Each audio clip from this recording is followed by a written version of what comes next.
Assalamualaikum warahmatullahi wabarakatuh. Nama saya Rizali Akbar dan saya akan menjelaskan tentang psikologi belajar. 1. Pengertian psikologi belajar. Ditinjau dari segi ilmu bahasa, psikologi berasal dari bahasa Yunani yaitu psyche yang artinya jiwa dan dari kata logos yang berarti ilmu. Dua kata tersebut bila digabungkan menjadi ilmu jiwa, sehingga psikologi ada kalanya terjemahkan menjadi ilmu jiwa. Psikologi belajar adalah ilmu yang mempelajari prinsip-prinsip perilaku manusia dalam penerapannya bagi belajar dan pembelajaran. Dengan kata lain, psikologi belajar memberi kontribusi bagi guru ketika ia menjalankan tugas mengajar di dalam kelas sehingga tampak pada kinerjanya ketika mengajar dengan mempertimbangkan prinsip psikologis murid. Sebelum mengambil kesimpulan tentang pengertian psikologi belajar, ada baiknya dipelajari dari beberapa pengertian yang telah dirumuskan oleh para ahli tentang psikologi pendidikan sebagai berikut, seperti Lister D. Crow dan Alice Crow yang menyatakan bahwa psikologi pendidikan ialah ilmu pengetahuan praktis yang berusaha untuk menerangkan belajar sesuai dengan prinsip-prinsip yang ditetapkan secara ilmiah dan fakta-fakta sekitar tingkah laku manusia. W.S. Winkel juga menyatakan bahwa psikologi pendidikan adalah salah satu cabang dari psikologi praktis yang mempelajari prasyarat-prasyarat atau fakta-fakta bagi belajar di sekolah, berbagai jenis belajar, dan fase-fase dalam semua proses belajar. Dalam hal ini, kajian psikologi pendidikan sama dengan psikologi belajar. Menurut James Drever, psikologi pendidikan adalah cabang dari psikologi terapan yang berkenaan dengan penerapan asas-asas dan penemuan psikologis problema pendidikan ke dalam bidang pendidikan. Carl Witherington mengatakan bahwa psikologi pendidikan adalah suatu studi belajar tentang proses-proses yang terjadi dalam pendidikan. Belajar dapat didefinisikan sebagai aktivitas yang dilakukan individu secara sadar untuk mendapatkan sejumlah kesan dari apa yang telah dipelajari sebagai hasil dari interaksinya dengan lingkungan sekitarnya. Aktivitas di sini dipahami sebagai serangkaian kegiatan jiwa raga psikofisik menuju ke perkembangan pribadi individu seutuhnya, yang menyangkut unsur cipta, kognitif, rasa, afektif, dan karsa, psikomotorik.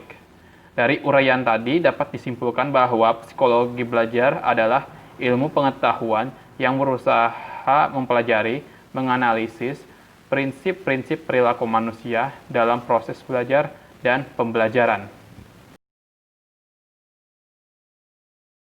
2. Ruang lingkup psikologi belajar. Psikologi secara umum mempunyai ruang lingkup bahasan tersendiri yang berbeda dan khas dari cabang psikologi lainnya. Psikologi sebagai ilmu, di samping pelajari ilmu pengetahuan secara teoritis, juga memaparkan kajian yang bersifat praktis. Psikologi belajar memiliki ruang lingkup yang secara garis besar dapat dibagi menjadi 3 pokok bahasan, yaitu masalah belajar, proses belajar, dan situasi belajar. 1. Pokok bahasan mengenai belajar, yaitu teori-teori belajar, prinsip belajar, hakikat belajar, jenis-jenis belajar, aktivitas belajar, teknik belajar efektif, karakteristik perubahan hasil belajar, manifestasi perilaku belajar, dan faktor-faktor yang mempengaruhi belajar.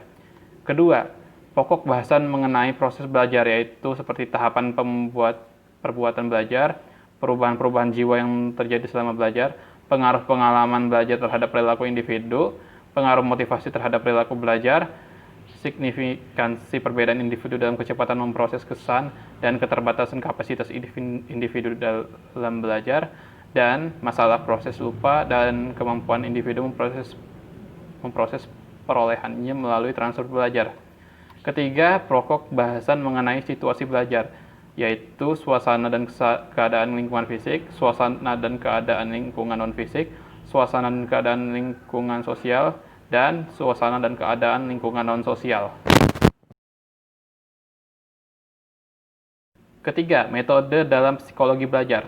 Metode merupakan sarana penting lahirnya suatu teori. Metode memengaruhi ilmiah tidaknya ilmu pengetahuan. Seperti ilmu-ilmu lainnya, psikologi juga menggunakan metode tertentu untuk melahirkan teori.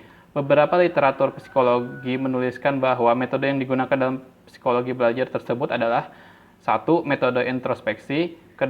Metode ekstrospeksi, 3.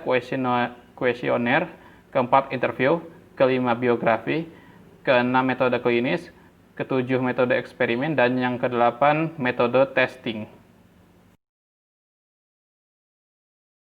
Keempat, manfaat mempelajari psikologi belajar.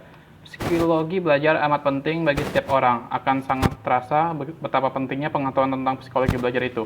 Apabila seorang guru diserahi tanggung jawab sebagai pemimpin, baik pemimpin perkumpulan keagamaan, perkumpulan olahraga, kesenian olahraga, dan sebagainya, manfaat dan kegunaan psikologi belajar merupakan alat bantu bagi penyelenggara pembelajaran untuk mencapai tujuan pembelajaran.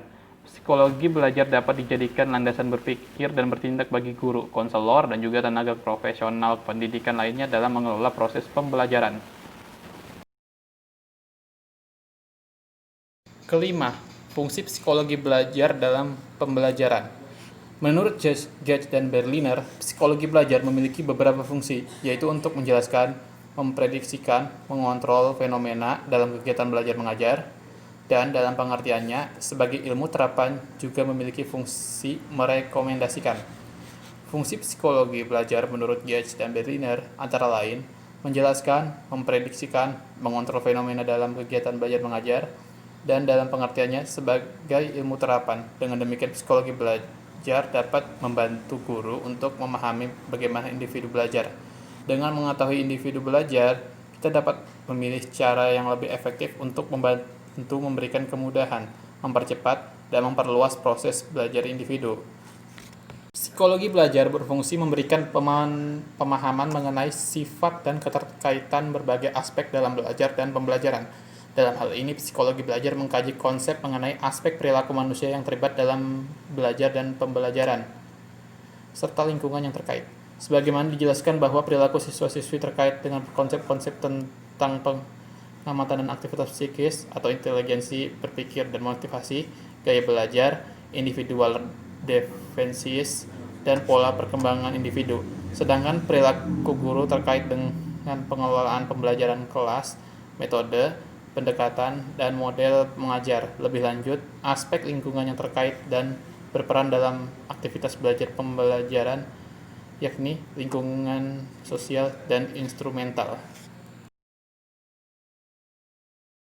Keenam, tujuan mempelajari psikologi belajar.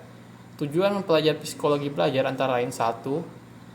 Untuk membantu para guru dan calon guru agar menjadi lebih bijaksana dalam usahanya membimbing murid dan memproses belajar.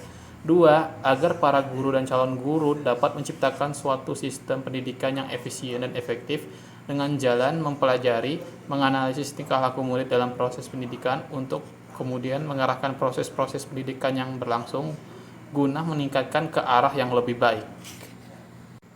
Dan demikianlah pembahasan saya mengenai psikologi belajar berdasarkan dari materi-materi yang telah saya kumpulkan. Terima kasih telah menonton video ini, dan apabila ada kesalahan, kekurangan, ataupun kekhilafan, saya mohon maaf, dan Assalamualaikum warahmatullahi wabarakatuh.